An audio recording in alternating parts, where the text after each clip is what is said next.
안녕하십니까. 칼바르티의 신학 해설, 위대한 열정, 오늘 40강 시작하겠습니다. 보자, 쪽수가 161쪽입니다. 새로운 챕터로 들어가겠습니다. 제목이 성취된 계약, 부제가 이스라엘, 사성국고 기독론.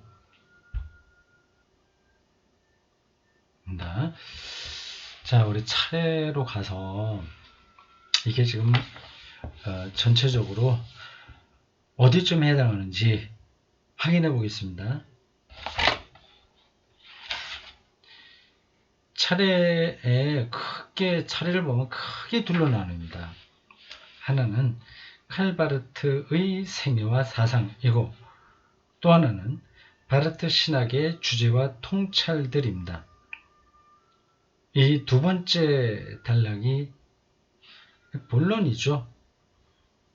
지금 우리는 두 번째 단락의 두 번째 챕터로 들어가겠습니다.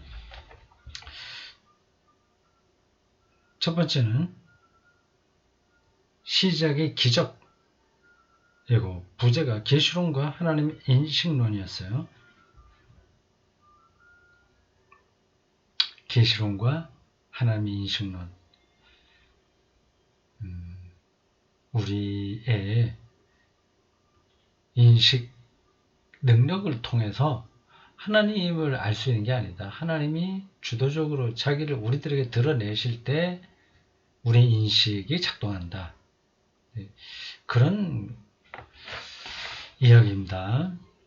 그게 이렇게 그냥 한두 마디로 된 건 아니죠.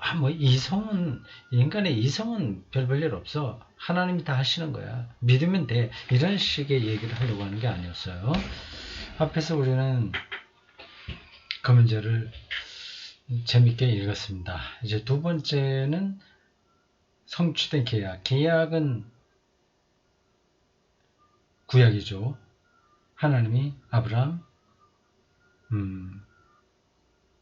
모세, 그리고 여러 예언자들과 맺은 약속이죠. 계약, 약속 똑같은 얘기예요. 그게 성취되었다. 어디서요? 예수 그리스도에게서죠. 우리가 좀 알고 있는 그런 구도입니다. 그게 어째서 그러냐 하는 것들을 바르트 특유의 신학 방법론으로 설명을 하죠. 자, 이 차례를 앞에서 한번 봤나요? 이 차례만 잘 봐도 바르트 신학의 전체적인 얼개를 알 수 있습니다. 3장은 하나님의 자유. 이런 표현을 하는군요. 삼위일체론과 예정론인데 그거를 하나님의 자유로 풉니다. 4장은 낯선 진리, 종교 문제요. 타종교와의 관계에 대한 건데, 우리가 일반적으로 알고 있기로는 바르트는 거기에 대해서 관심이 없다 하는 거였어요.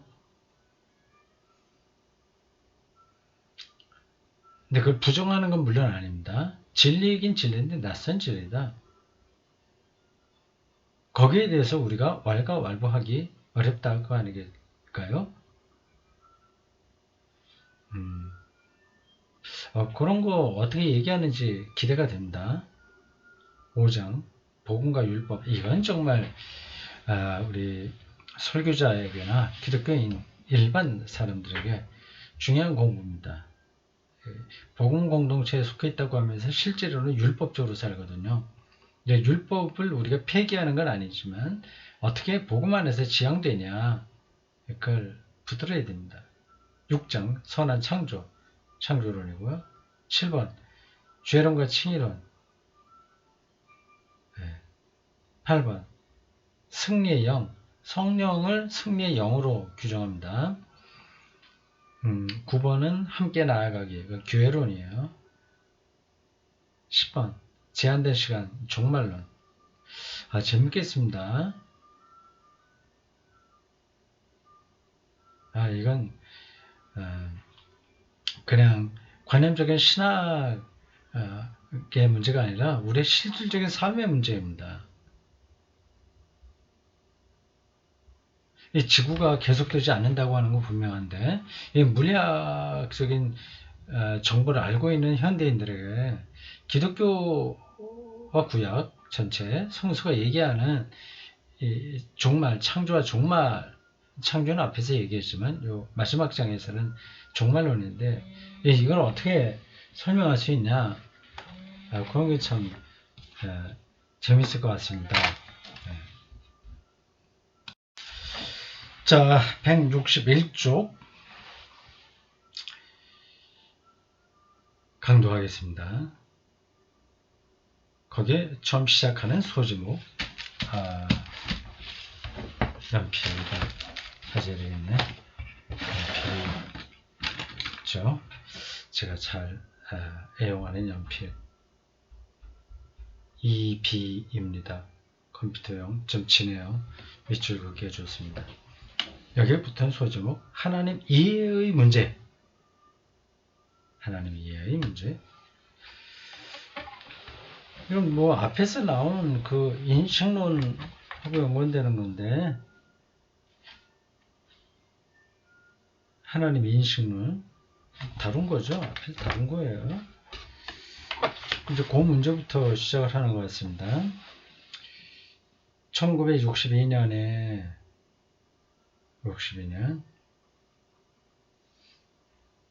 바르트는 신학이라는 용어가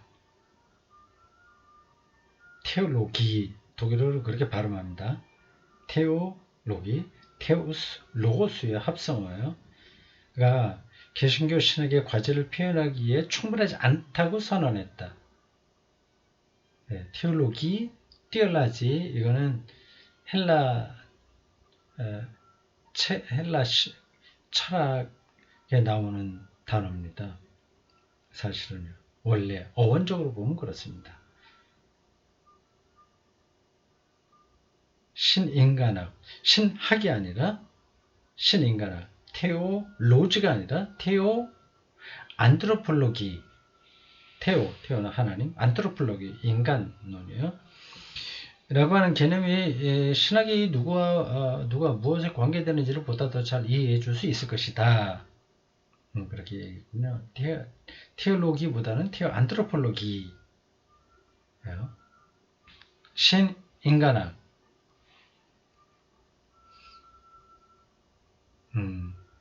신학이냐, 신인간학이냐, 이 용어만 갖고도 얘기할 거리는 많이 있습니다. 신학이라고 할 때 그 학, 로고스는 하나님이 하시는 거냐, 계시냐, 계시라고 할 때, 아니면 우리의 노력이냐, 뭐 이런 이야기도 여기 포함되겠죠. 신의 로고스냐, 아니면 신에 관한 로고스냐, 그런 표현도 가능합니다. 신인간학이라는 표현은 하나님과 인간에 관한 말, 신인간에 관한 말을 뜻한다.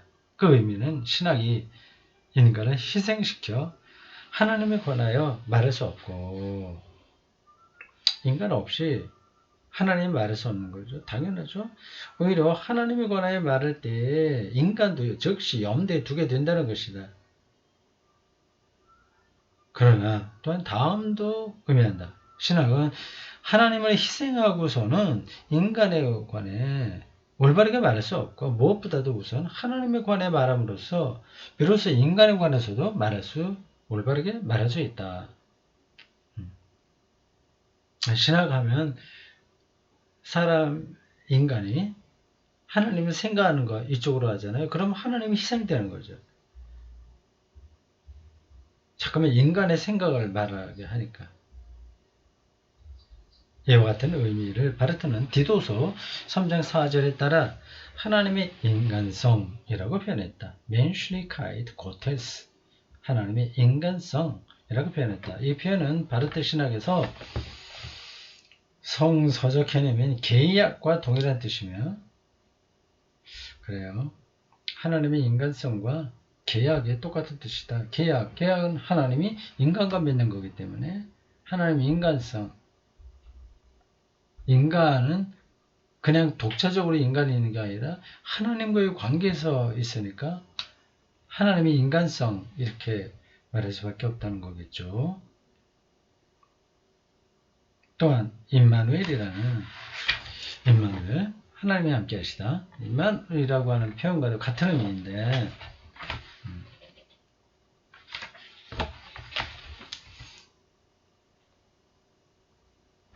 하나님의 인간성이 임마누엘과 같은 뜻이다. 임마누엘은 마태복음 1장 23절에 따르면 예수의 이름이고, 그것을 번역하면 우리와 함께 하시는 하나님이다. 바르트에 의하면 임마누엘은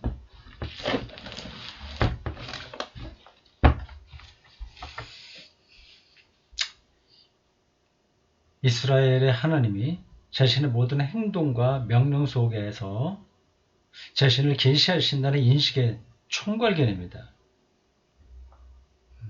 하나님 함께 하시다. 이것은 곧 바실레아 두테우, 하나님 나라, 혹은 임박한 하나님 나라, 하나님 나라가 가까이 왔다, 이런 거하고 통하는 얘기죠. 그 문장 다시 보겠습니다. 임마누엘은 이스라엘의 하나님이 자신의 모든 행동과 명령 속에서 자신을 계시하신다는 인식의 총괄 개념입니다. 그냥 개념이라고 하는 총괄 개념이라고 그렇게 표현했습니다. 전체를 가리킨다는 거죠. 즉 하나님은 자기 백성 없이 혼자 계시지 않고 오히려 자기 백성의 하나님으로서, 따라서 그 백성의 희망으로서 존재하고 활동하고 행동하시는 하나님이시다. 예수를 임마누엘이라고, 뭐가 떨어졌네요. 소리가. 예수를 임마누엘이라고 불렀다면 그것은 앞서 말한 저 인식이 이름의 총괄 개념이 아니라 오히려 하나의 이름 안에 포함된 인식이며, 이름, 구체적인 어떤 인격체로서의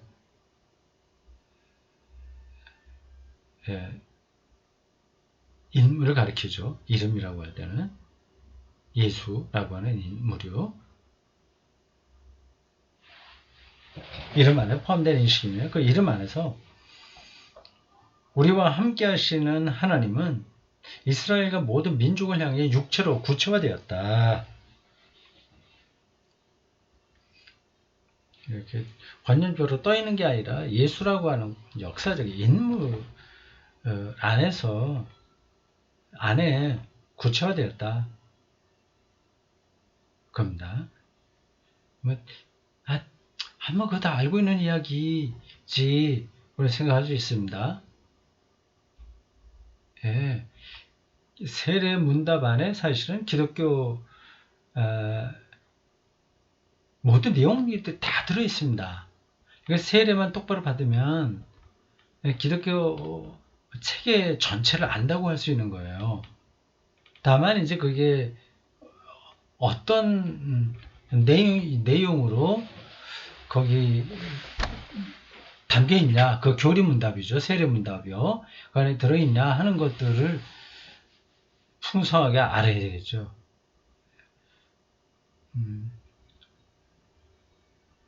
예, 그러니까 이러한 책들을 읽으면 이거 많이 들었던 얘기인데 뻔한 얘기 같아. 그렇게만 생각하면 안 됩니다. 예. 물론 그리스도교 신학은 그 이름을 즉시 해석해야 하며 해석하도록 허용되어 있다. 그리스도교 신학은 그의 이름 안에서 그 이름과 함께 즉시 그 이름에 담긴 내용을, 예수에 대한 내용이죠, 언어로 표현해야 하고 또 그렇게 하도록 허용되어 있다. 지금 이 부시의 이 책은 자기가 알고 있는 바르트에 대한 설명도 있고 바르트의 말을 직접 인용한 것도 있습니다. 제가 그거를 구분해서 말씀드릴 때도 있지만 그냥 구분하지 않고 그냥 읽을 때도 있어요. 여러분들 그 감안하시고요. 책이 있으면 그 다운표가 나오니까 알 수 있는데 없는 분들은 곤란하겠습니다. 그러나 그것은 전적으로 그분의 내용이다. 그 내용은 그분의 이름 밖에서는 그 어떤 고유한 가치도 갖지 못한다. 그 내용에 관한 모든 진술은 그것이 그분의 이름을 어느 정도 분명히 반영하고 있는가에 따라 평가된다. 그렇기 때문에 그리스도교의 메시지가 본래 목표로 삼는 것은 그 내용일 뿐이고 그분의 이름은 단지 그 내용의 전달자에 불과한 것으로 만든다는 것은 있을 수 없는 일이다. 그러니까 예수가 없어도 되고 예수의 가르침만 있으면 된다. 그런 주장은 뭐 다른 데에서는 가능할지 모르나 교회 공동체 안에서는 불가능하다고 하는 겁니다.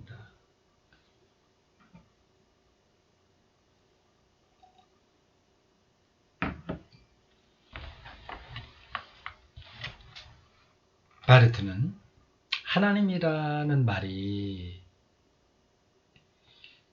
인간처럼 많은 것을 의미할 수 있다는 사실을 알고 있다. 인간이란 말처럼 하나님에 대한 표상, 그 인간이란 표상 여러 가지죠. 인간을 생물학적으로도 얘기할 수 있고 뭐 철학적으로 말할 수 있고 뭐 가족 관계 아니면 뭐 두루두루 인간은 뭐다 그런 규정이 있지 않습니까? 인간은 뭐 생각하는 동물이다. 뭐 도구를 사용할 줄 아는 뭐 동물이다. 언어를 사용한다. 뭐 그런 것처럼 많은 이 표상들이 있는 거죠. 하나님이라고 하는 말도 그런 거죠. 뭐 그건 당연한 거고. 그러나 이와 같은 다의성이 그리스도교 신학에서 그 개념을 임의대로 처리해도 되는 특허 증서를 의미하는 것은 아니다. 이 사실은 바르트에게 특별히 분명했다. 그리스도교 신학에 진지하게 주목해야 하는 것은 바로 그 임마누엘이라고 하는 그 개념이 어떤 하나의 불확실한 가능성이 아니라 특정하고 유일무이하게 우리에게 지시된 하나님 인식과 하나님 인식과 인간 인식을 의미한다는 사실이다.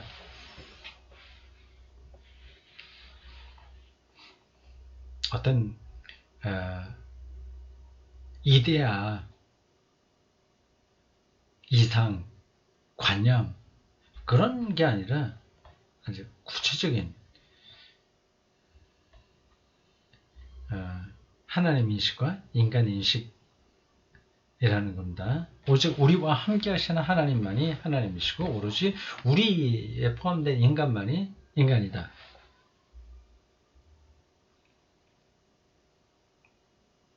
그리스도 신학은 그렇게 말해야 된다.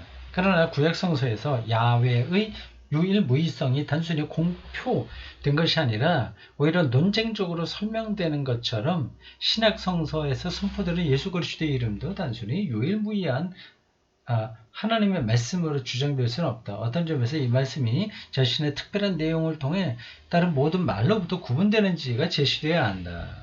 그리고 신학은 그 일을 결단코 부끄러워해서는 안 된다. 우리는 조용히 주변의 소리에 귀를 기울여야 한다. 우리는 종교들, 시와 신화들, 철학들과 세계관들의 전체 역사가 우리에게 말하도록 해야 한다.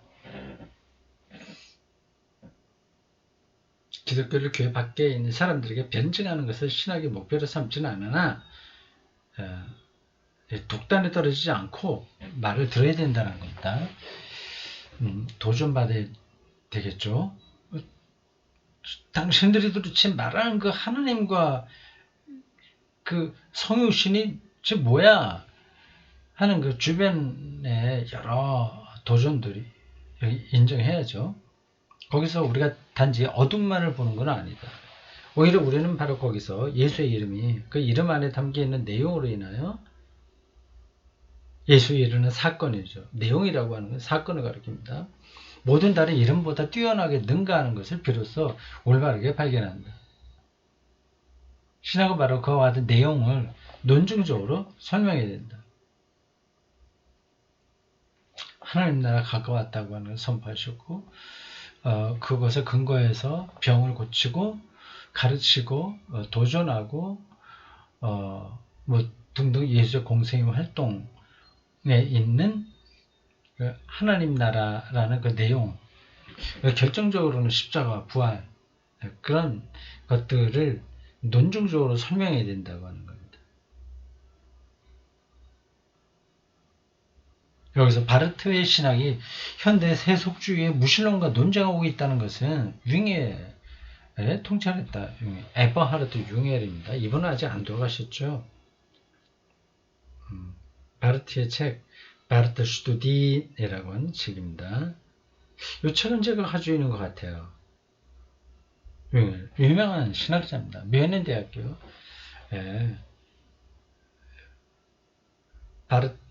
파넨베르크도 그 학교에 같이 있었죠. 에바르트 윙헬과 파넨베르크. 제 기억으로는 다 뮌헨 대학교 거기 개신교 신학부의 교수로 활동했을 겁니다.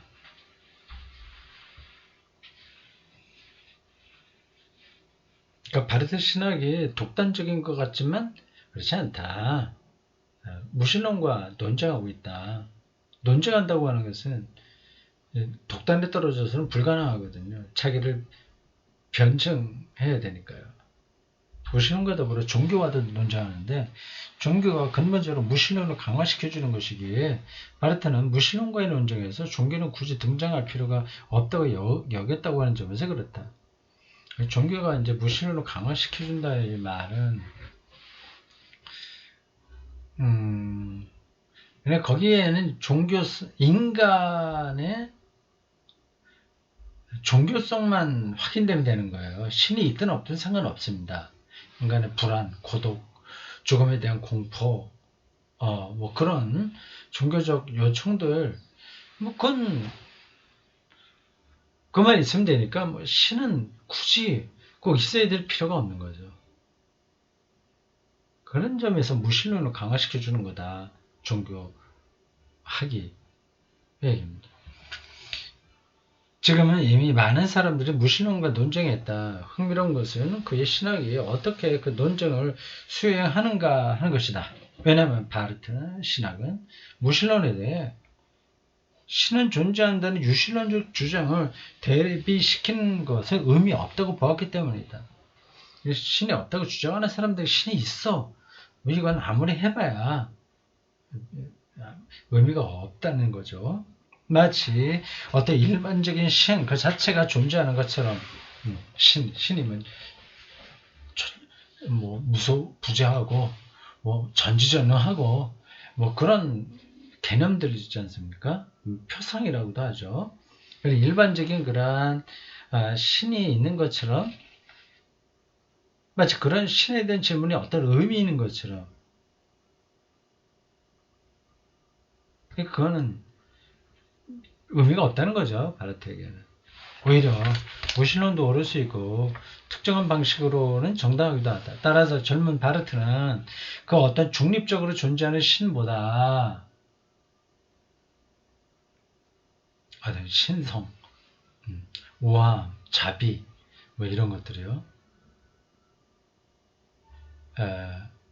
그런 쪽으로 20세기 중반 이후에 한해 문화, 정신만이 아니라 인간 전체 문화 현상으로 나타난 운동이 아시겠죠?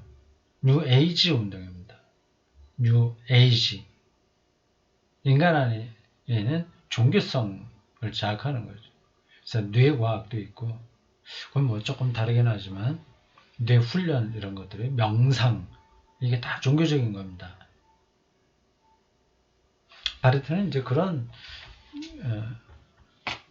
그보다는 차라리 무신론자가 되는 게 낫다고 요청할 수 있었고 당시에 노동운동의 맥락에서 백성, 그 매우 무례한 녀석이 징징거릴 때 하늘로부터 그들을 달래는 자장가라고 신을 조소했던 하이네의 생각에 동의할 수 있었다. 제가 다 설명하지 않겠습니다. 이 하이네의 시. 하지만 바르트가 그리스도인의 하나님을 구해낼 높은 목적으로 무신론자들과 연합하여 종교의 신들은 죽었다고 말했던 것은 아닙니다. 당연히 그랬죠. 자아를 상실한 신학자처럼 그와 같이 무신론자들에게 아첨했던 것도 아니었다. 저게 분명한 길이 있었던 겁니다. 그런데 바르트는 무신론에 무슨 옳은 것이 있다고 느낀 것일까? 사람들은 대단히 자주 하나님을 말하면서도 정작 머릿속으로는 내용도 없이 텅 비어있는, 근본적으로는 심히 지루한 소위 초월을 그리고 있다. 막연한 거죠. 하나님에 대한 생각이. 지루한 초월. 그렇게 표현했네요. 맞습니다. 현대 기독교인들에게도 이런 모습은 자주 나타나고 있어요. 이또 초월이란 인간의 진정한 대상이라기보다는 인간적 자유의 공상적인 성찰에 훨씬 더 가까우며, 공상적 성찰, 진지하지가 않은 거죠. 망상이죠. 그 자유가 대상도 없는 빈 공간 안으로 투영된 것으로 해석된다. 무신론이 거부하는 신은 사실은 인간의 형상일 뿐이고 하나님이 아니다.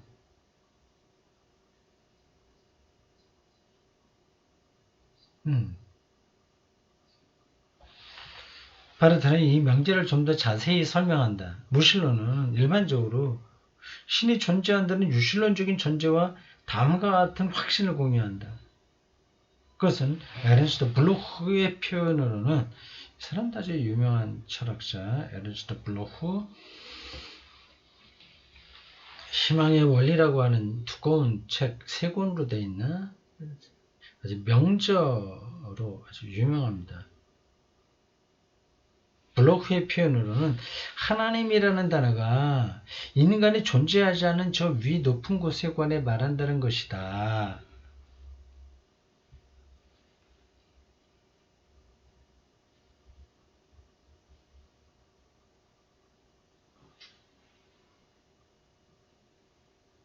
다시요. 이 대목. 무신론은 일반적으로 신이 존재한다. 유신론적 전제가 다음과 같은 확신합니다. 하나님이라는 단어가 인간이 존재하지 않는 저 위에 높은 곳에 대고 말한다는 것이다. 이건 이제 공허한 거죠.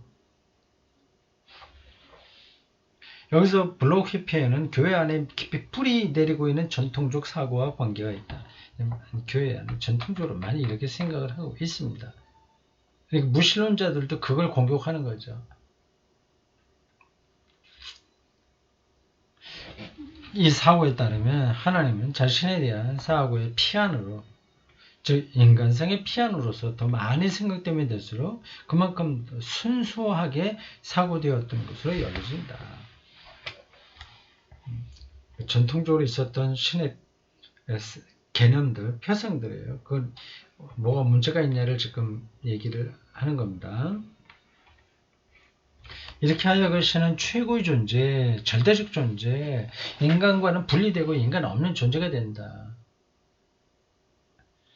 여기서 인간은 자기 자신을 하나님으로부터 철저히 배제하는 가운데 하나님을 인정하는 식으로 하나님에 관해 생각했다. 멋진 표현이죠. 자기 자신을 하나님으로부터 배제하는 겁니다. 하나님 나를 어떻게 할 수 없지, 이 생각이 강하죠. 현대 기독교인들에게. 내 돈도 이렇게 있고 은퇴해서 먹고 살 것도 충분히 있고 이런 걱정을 안 하는 거예요. 하나님을 배제하는 거죠. 기독교인만 그렇다는 게 아닙니다. 이 세상은 더 적극적으로 그렇게 살죠. 그런 배제하는 가운데 하나님을 인정하는 식으로 하나님에 관해 생각했다. 과거에 신하가 절대적 권력을 가졌던 군주를 인정해야만 했지만 바로 그 인정하는 행위를 통해 그 신하는 군주의 최고 권력으로부터 철저히 배제되었던 것처럼 말이다. 자신과 군주와의 아주 실질적이고 인간적인 신뢰할 수 있는 관계는 일어나지 않죠. 거기 한의 권력의 지배를 당할 뿐입니다. 오늘날 기독교의 하나님이 많은 경우에 그렇게 나타나고 있다. 지금 짚었습니다.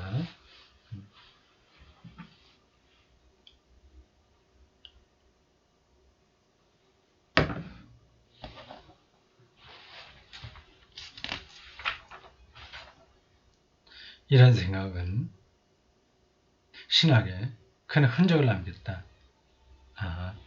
인간을 배제하는 존재로서의 신으로부터 출발한 신학이 나중에 어떻게 그 존재를 인간과 관련시키게 되든지 아니면 신학의 특정한 하나님 인식에 예를 들어 하나님이 우리에게 나타나지만 그 하나님 자체는 어디까지나 타지 않고 절대적 존재로 머문다고 전제하는 인식에 스스로를 국한시키든지 어쨌든 두 가지 경우 모두에 하나님 자신은 언제나 인간이 존재하지 않는 저 위에 높은 곳일 뿐이다. 곧 안지 즉자적 하나님이에요. 하나님 이렇게 세상과의 관계가 없이 이제 따로 있을 수 있다고 하는 거죠. 저 높은 곳 어디에? 바로 이러한 신론적 하나님이에요. 그와 같아 하나님의 예로부터 무신론은 자신의 결론을 이끌어낸다. 그런 신은 없다는 거죠. 만약 그 자체가 fear, 만약 신 그 자체 똑같이 번역했어. 바로 위에는 곧 안지 해갖고 하나님 그 자체라고 해놓고 밑에도 신 그 자체 곧 fear 지히 이러면 안 되는데 안지히하고 fear 지히하고 안 되잖아요. 똑같은 게 아니잖아요. 여기 그 자체가 아닌데 신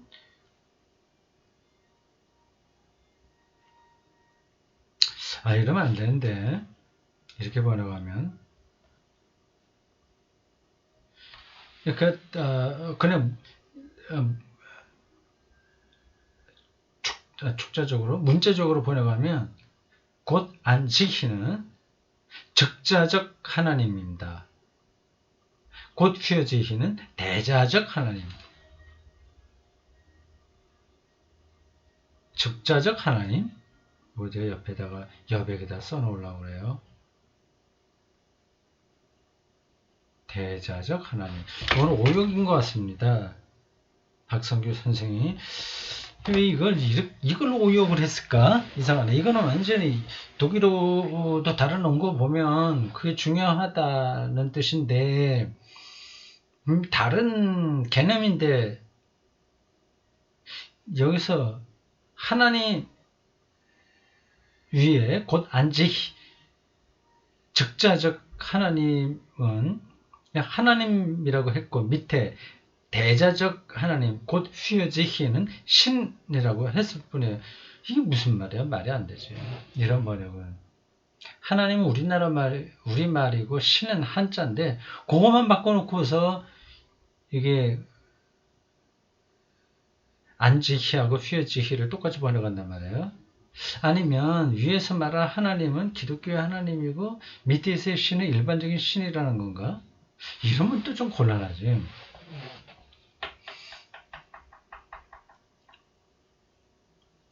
그러니까 대자적 하나님은 하나님이 우리와의 관계 속에서 진짜 하나님이 된다는 뜻이고요. 즉자적 하나님 안지 요거는 인간과의 관계 없이 자기 스스로 그것만으로 하나님이 된다는 뜻입니다. 개념적으로 보면 그런 거예요. 근데 이걸 이렇게 똑같이 번역해 놓으면 안 되지. 어딘가 착각이 있었던 것 같습니다. 이분한테 내가 한번 연락을 해드릴까? 연락처가 있으면 여기 역자 메일이나 이런 게 있으면 보내줄 수 있는데 여기에 역자 소개란에 없네요. 요건 결정적인 건데, 요, 안지희와 휘어지희 개념을 이 번역자가 정확하게 모를 수도 있습니다. 자, 뭐, 대충. 근데 우리 제 강독을 듣는 분들은 이 두 개 차이는 알겠죠? 곧 안지희, 적자적 하나님은 인간과의 관계성 없이 하나님으로 존재하는 거고, 그런 하나님이고, 곧 휘어지희, 대자적 하나님은 그 우리와의 관계에서 하나님이다. 그런 뜻입니다.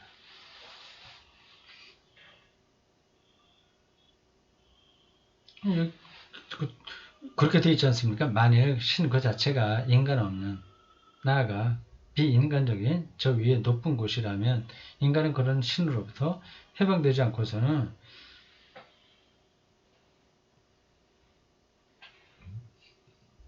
자기 자신에 도달할 수 없다. 넘어가겠습니다. 제가 보기엔 그런데 혹시 뭐 제가 잘못 이해하고 있는지도 모르겠어요. 인간은 신으로부터 풀려남으로써 자기 자신을 해방시킨다. 인간이 존재하지 않는 저 위에 높은 곳에 대항하여 무신론은 하나님이 존재하지 않는 저 아래 낮은 곳을 주장한다. 따라서 신 그 자체가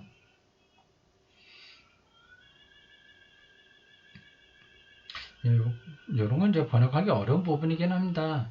그 자체, 휘어지, 안지, 어떤 걸 쓴 거야? 둘 중에 하나인데. 위에서는 독일어로는 구분해 놓고 우리말로는 구분이 안 된 거를 여기 다시 쓰고 있어요. 그냥 지나가겠습니다. 따라서 그 신 자체가 인간을 배제하는 지고의 존재로서 여겨지는 한, 이게 곧 안지희예요. 무신론에 대해 단순히 하나님으로 대응하는 것은 바르트에게는 무의미하다. 여기에서 바르트는 자신의 사고에 특징적인 방향 전환을 행한다. 그는 근대의 문제성을 그런데 모더니즘의 문제성을 신학적으로 연구한다. 바르트는 그 무신론을 직접 비판하지 않고 오히려 자아비판적으로 그리스도교 신학을 비판함으로써 무신론과 논쟁한다. 멋지죠? 예, 무신론 직접 대응하지 않고 그리스도교 신학을 비판함으로써 무신론적인 대항 문제제기에 똑바로 대답하지 못하는 그 그리스도교 신학을 비판함으로써 논쟁하는 거죠.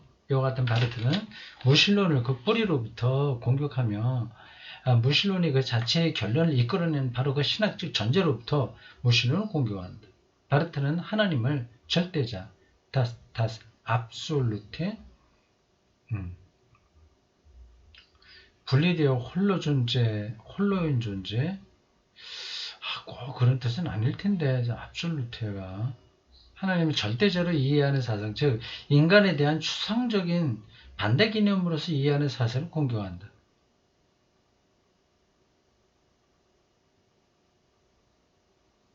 하나님을 절대자로 이해하는 사상, 즉 인간에 대한 추상적인 반대 개념으로서 이해하는 사상을 공격한다. 이런 시는 바르트에 의하면 거대한 악이고 전혀 하나님이 아니다. 하나님은 절대자죠. 당연히. 근데 분리되어 있는 존재라는 뜻으로의 절대자라고 한다면 문제가 있겠죠. 지금 이제 그렇게 말하고 있는 것 같습니다.